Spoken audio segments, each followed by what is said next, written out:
상속이라는 개념에 대해서 알아보도록 하겠습니다. 상속은 이제 클래스를 만들 때 상위 클래스의 속성과 기능을 물려받아 클래스가 이제 하위 클래스를 생성하는 방법이고요. 상위 클래스에서 구현된 내용을 다시 구현해도 되지 않기 때문에 이제 이 상위 클래스를 이제 상속하는 하위 클래스는 좀 더 편하게 구현을 할 수가 있습니다.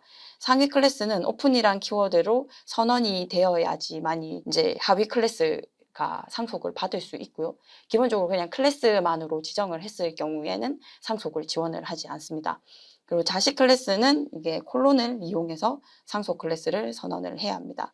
그래서 상속을 하기 위한 클래스 형태를 살펴보면 상위 클래스에서는 이 오픈이라는 키워드를 꼭 사용을 해주셔야 되고요. 하위 클래스에서는 이 콜론과 상위 클래스를 이제 지정을 해줌으로 해서 이제 상속을 받았다라고 지정을 하게 됩니다. 그리고 상속 같은 경우는 이제 오버라이드 키워드를 통해서 상위 클래스 함수를 재정의가 가능합니다. 상위 클래스 멤버 변수도 재정의가 가능한데 그럴 경우에도 이제 멤버 변수에 오픈이라는 키워드를 적어야 합니다. 하위 클래스에서 상위 클래스를 참조를 할 때는 슈퍼라고 쓰고요. 현재 클래스에 대해서는 this를 이용해서 접근을 할 수가 있습니다. 클래스는 중첩 상속을 할 수가 없고요.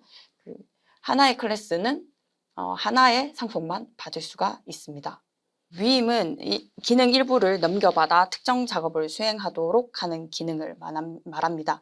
여기서 이제 가장 중요한 부분이 이제 기능 일부를 넘겨받아라는 말이 될 텐데요. 그러니까는 상속 같은 경우에서는 이제 모든 걸 물려받아서 자식 클래스를 만드는 경우이지만 위임 같은 경우엔 이제 내가 필요한 부분에 대해서만 다른 클래스에 이제 해줄 것을 부탁을 하는 관계라고 보시면 됩니다. 위임은 by라는 키워드를 통해서 이제 다른 클래스의 기능을 위임을 하는 거고요. 그래서 클래스 간 교집합의 관계일 때 사용을 가능합니다. 그러면 상속 같은 경우는 이제 is라는 표현으로 가능하고요. 위임 같은 경우에는 has라는 걸로 표현이 가능합니다. 그래서 만약에 개는 동물이다 와 같이 이제 동물은 상위 클래스가 될 거고요. 개 같은 경우에서는 이 동물을 상속을 받는 하위 클래스인 관계가 됩니다.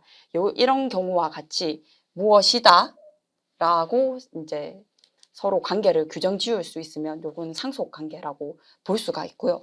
이 has 관계는 어떤 일부 기능을 가지고 있을 경우 얘기를 해줄 수가 있습니다. 그래서 만약에 예를 들면 우리가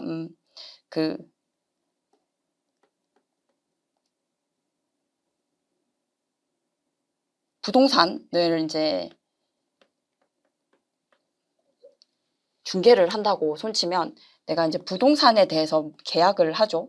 하지만 이 계약에 대해서 우리는 이제 부동산 중개인을 거치기도 합니다. 그래서 내가 있지만 이제 계약자 사이에 서로 계약을 하는 게 아니라 내가 이 계약의 어떤 일부분을 이제 부동산에 넘겨주게 되죠.